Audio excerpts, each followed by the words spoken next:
it's in awareness. Support and inclusion for the neurodivergent individuals. Breastfeeding champion and advocate. Member of Magisterium and Couples for Christ to build happy, healthy, loving, and God-centered marriages. Once again, VP Mysin. Up next is VP Patrick Joseph Plata. VP Patrick Joseph Plata is the Managing Director of Silver Peak Group of Companies Rizal, a highly adaptable individual leading a variety of businesses across different industries. Coming from a family of entrepreneurs in Batangas, PJ Plata fell in love with Taytay and decided to pursue expansion in this lovely province. Once again, VP Patrick Joseph Plata. Up next is EVP Justin Alcantara. EVP Justin Alcantara graduated Bachelor of Arts in Public Administration and currently having a Master in Public Administration. Once again, EVP Justin Alcantara. Up next, IPP Kiel Talavera. IPP Kiel Talavera is the co-owner of MDT Modular Enterprise that specializes elevator services, a cheerful and soft-spoken person. Once again, IPP Kiel Talavera.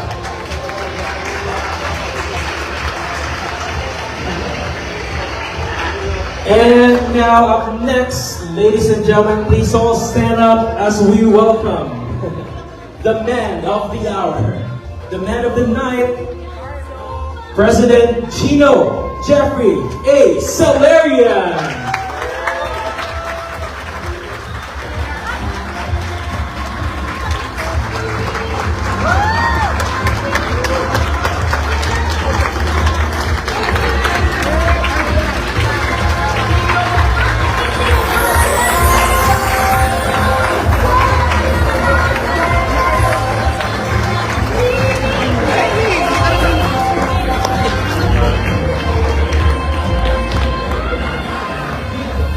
Once again, our 2024 Board of Directors with President Gino Jeffrey A. Salarian.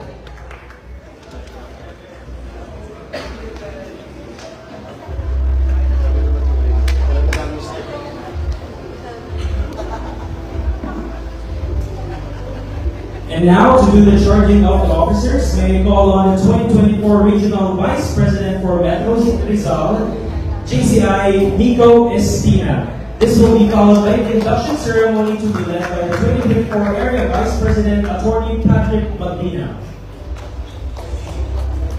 Thank you, JR. Good evening. Due to the solemnity of the civil process, we charge the DOD of JCI Taytay.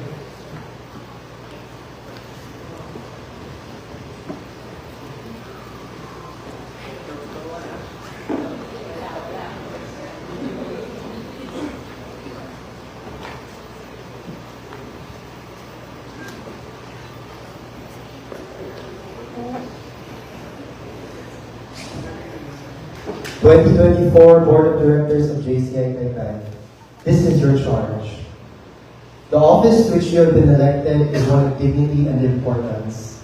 In accepting this office, you undertake a responsibility which is not to be assumed lightly nor carelessly discharged. You are charged with the duties of seriously and resolutely furthering the objectives of JCI Taytay, JCI Philippines, and of the Junior Chamber International. With the Constitution and Policy Manual as your guide, you must be ever ready to exercise the functions of the office with which you are entrusted. Further, you are charged with governing this organization according to the laws of democracy, under which laws every man who wishes to speak shall be heard, toward the end that in every matter considered the best opinion shall prevail, for the expressed will of the majority and the best course of action followed. 2024 Board of Directors of JCI Taytay, Do you accept this charge?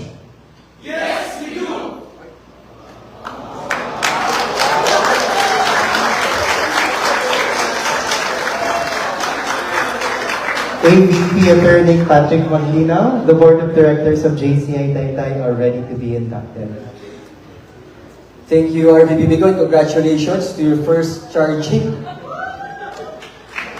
May I request the past and current members of the National Board to please join us here in front. May I also request the immediate family members of President Gino to please join him as he takes his oath of office.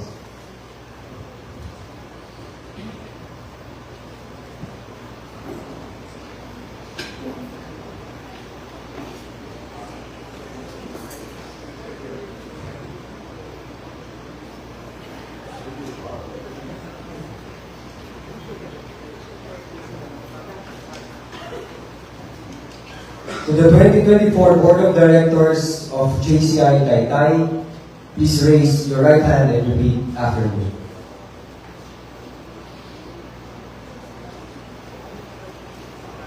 I state your name. Do solemnly swear that I will faithfully execute the office of state your position of JCI Taytay and will, to the best of my ability, serve as a living example of this organization's philosophy and belief, and will uphold and enforce the Constitution of this organization at all times, because I believe that faith in God gives meaning and purpose to human life. That the brotherhood of men transcends the sovereignty of nations. That economic justice can best be won by free men through free enterprise.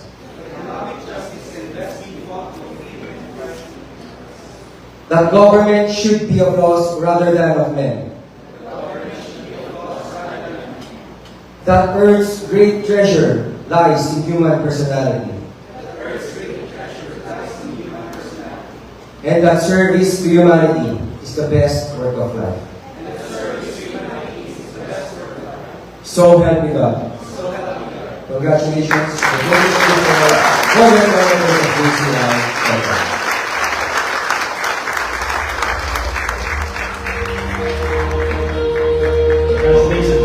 Now at this point, we shall now witness the turning over of the person.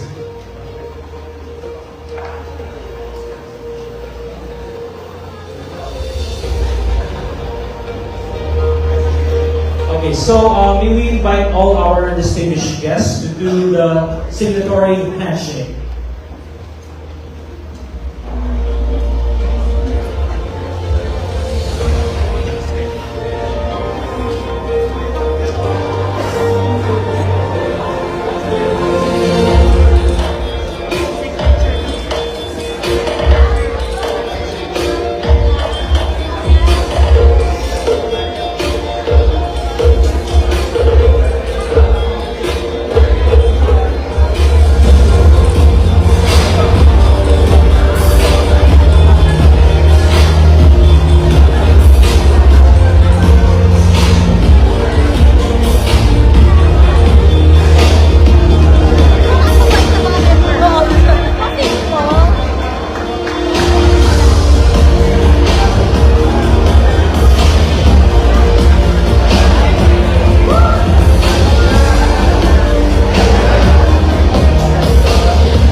Thank you so much to our distinguished guests. Thank you so much.